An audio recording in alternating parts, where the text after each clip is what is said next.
Hello, my awesome PMP warriors. Welcome to the fourth in a series of 10 within the knowledge areas. Today we're talking about cost management. Now let's get straight into it. A lot of you say, Phil, these knowledge areas, process group jargon is hard.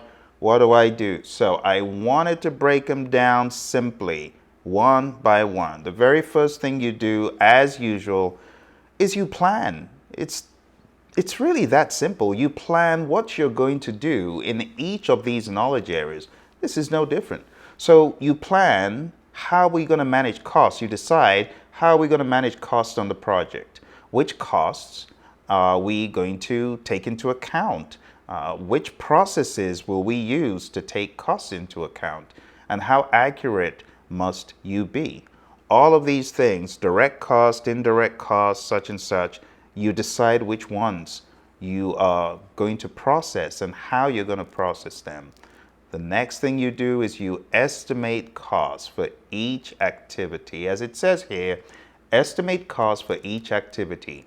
How much do you think each one will take to complete in dollars? So how much will you spend on completing the tasks?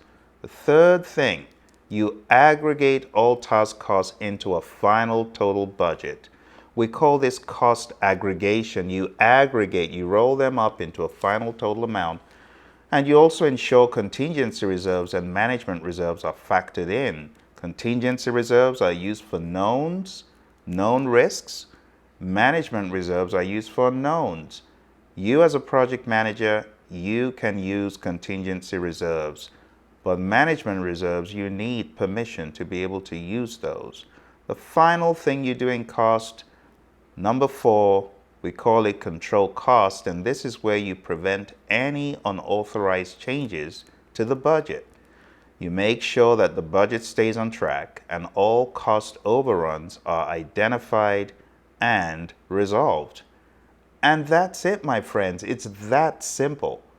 Now, of course, you know, the lingo on the exam is going to take these things and perhaps complicate them a little bit more by making them more stretched out and verbose.